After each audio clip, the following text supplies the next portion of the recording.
सभी लोग निकलिए अपने मकानों से, घरों से, गांव से, कस्बों से और चलिए पटना, आइए पटना विश्वविद्यालय का ऐतिहासिक पटना कॉलेज मैदान। वहीं से हम लोग इसके खिलाफ पटना में दिखाएंगे कि दलित ओबीसी पिछड़ों में कितना जोर है और इस रेगुलेशन को हम लोग लेके रहेंगे। छात्र युवा, बहुजन युवा मार्च करेंगे, सड़कों पर उतरेंगे और बिहार के हर जिलों में भी आंदोलन होगा। यूजीसी बिल को लागू कराने के लिए 2 फरवरी को पटना के सड़कों पर बहुजन समाज के छात्र उतरेंगे। मंडल 2.0 गठित की गई है फिर से, और जिस तरीके से मंडल कमीशन के लिए पूरे बहुजन समाजों ने सड़क पर आकर लड़ाई लड़ी थी, अब यूजीसी को लागू कराने के लिए सड़कों पर 2 फरवरी को पूरा बहुजन समाज उतरने वाला है। इसको लेकर के आज पटना यूनिवर्सिटी के जितने भी अलग अलग छात्रावास हैं, हॉस्टल हैं, सारे हॉस्टल के अध्यक्ष और जो बहुजन समाज के नेता हैं, सभी एक साथ एक मंच पर आकर के उन्होंने इस बात का ऐलान किया है कि 2 फरवरी को पटना के सड़कों पर यूजीसी को लागू कराने के लिए ये लोग उतरने वाले हैं। हम लोग कई लोग बैठक करके जो यूजीसी का रेगुलेशन एक्ट पर रोक लगाया गया है 15 दिनों के अंदर ही, तो इसमें अनुसूचित जाति, जनजाति और पिछड़े वर्ग के तमाम लोग, छात्र युवा में काफी आक्रोश है। इसलिए आज प्रेस वार्ता का आयोजन हम लोग कर रहे हैं। तमाम सभी लोग मिलकर के, तमाम सभी साथी मिलकर के, जो क्रांतिकारी साथी हैं, एक बड़े आंदोलन की तैयारी हम लोग 2 फरवरी को बाबू जगजीवन राम जी की जयंती है, बिहार लेनिन कहे जाते हैं, और जिन्होंने नारा दिया था 100 में 80 शोषित है, 90 भाग हमारा है, धन धरती के राजपाट में सब अधिकार हमारा है।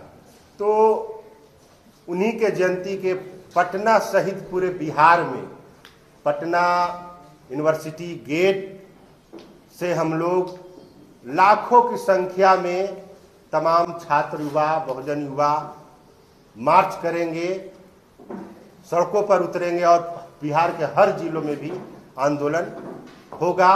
क्योंकि सुप्रीम कोर्ट ने रोक लगाया है, तो केंद्र सरकार अविलंब जो यूजीसी समता संवर्धन रेगुलेशन एक्ट 2026 है उसे पुनः बहाल करे। हम लोग यही मांग है। देखिए, एक तरफ सरकार, एक तरफ कोर्ट कह रही है कि कास्ट डिस्क्रिमिनेशन नहीं है, लेकिन वहीं सरकार का रिपोर्ट है, डाटा है कि देश के विश्वविद्यालयों में, केंद्रीय विश्वविद्यालयों में 80% ओबीसी शिक्षकों की सीट खाली है, 84% शेड्यूल ट्राइब्स की सीट खाली है, 64% शेड्यूल कास्ट की सीट खाली है। अगर कास्ट डिस्क्रिमिनेशन ना होता तो सिर्फ इन्हीं बैकवर्ड क्लास के और शेड्यूल कास्ट, शेड्यूल ट्राइब्स के क्यों खाली है सीटें? हम पूछना चाहते हैं आप मीडिया के माध्यम से कोर्ट से कि अगर कास्ट डिस्क्रिमिनेशन नहीं है और जो लोग हाय तौबा मचाए हुए हैं, मैं उनसे पूछना चाहता हूं कि ईडब्ल्यूएस के भी तो इसमें आर्थिक रूप से कमजोर लोगों को भी रखा गया है। सिर्फ जाति नहीं, लिंग के आधार पे, धर्म के आधार पे, डिसेबल लोग, महिलाओं के साथ सभी तरह की यूजीसी में रेगुलेशन में यह शामिल किया गया है। सिर्फ जात का ये तो चंद कुछ लोगों के द्वारा बरगलाकर, लेकिन मैं आपके माध्यम से चैलेंज करता हूं कि अगर आप ये सोचते हैं कि हम सड़कों पे उतरकर देश के संविधान को खत्म कर देंगे, लोकतंत्र को खत्म कर देंगे, और माननीय न्यायालय अगर रोड पे उतरे चंद कुछ लोगों के रोड जाम और इस तरह के मामले को देख के अगर फैसला देती है, तो हम 85% लोग हैं, हमारी आबादी 85% है। हम अगर सड़कों पे उतर जाए तो क्या निर्णय बदल देगी कानून? क्या निर्णय कोर्ट बदल देगी? ऐसा बिल्कुल नहीं होना चाहिए। जो हित में है, 20,000 आत्महत्याएं पिछले 7 से 8 सालों में दलित वंचित वर्गों ने किया है। 1 लाख से ऊपर ड्रॉप आउट है हमारे यहाँ। आईआईटी, आईएम के छात्रों ने, जो सिर्फ जाति से एससी, एसटी, ओबीसी है, 1 लाख लोगों ने अपने कॉलेजों को छोड़ दिया, पढ़ाई बीच में पढ़ाई छोड़ दी। मैं आपके माध्यम से पूछना चाहता हूं कि एक ऐसा स्वर्ण छात्र बता दीजिए जिसको उसकी जाति को लेकर उसको परेशान किया गया उद्देश्य किसी विश्वविद्यालय में। एक छात्र बताए जिसको यह कहा गया हो कि तुम इस जाति के हो, अपर कास्ट के हो, और उसको परेशान किया गया हो। पूरे देश में एक मामला नहीं मिलेगा। और मैं पूछता हूं कि जब 2012 में यह कानून लागू था, 2011 में यह कानून लागू हुआ, तो फिर 2016 और 19 और आज 26 में इस पे वार्तालाप क्यों हो रही है? और ये तो सुप्रीम कोर्ट के अनुसार ही रेगुलेशन को बदला गया।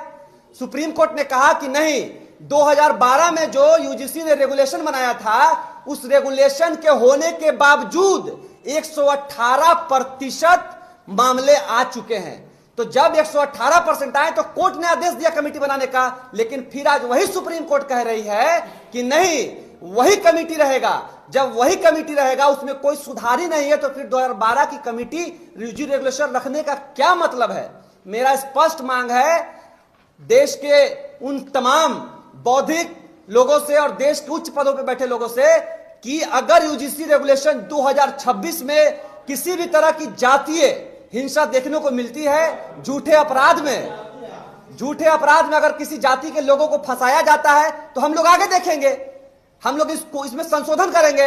लेकिन कानून लागू होने से पहले डर दिखा देना दलित पिछड़ों को कि हम सड़क पर उतरेंगे, तुम्हारे अधिकार की बात नहीं करेंगे, ये दादागिरी है, ये रंगदारी है। और तमाम पटना विश्वविद्यालय के हमारे जितने सीनियर बैठे हुए हैं, तमाम यहाँ पे जो छात्र बैठे हुए हैं, तमाम छात्रावासों के, वो तमाम लोग बिहार के तमाम विश्वविद्यालय के छात्रों से आज आह्वान करते हैं, हम लोग तमाम छात्रों से आह्वान करते हैं कि आप सभी लोग निकलिए अपने मकानों से, घरों से, गांव से, कस्बों से और चलिए पटना, आइए पटना विश्वविद्यालय का ऐतिहासिक पटना कॉलेज मैदान।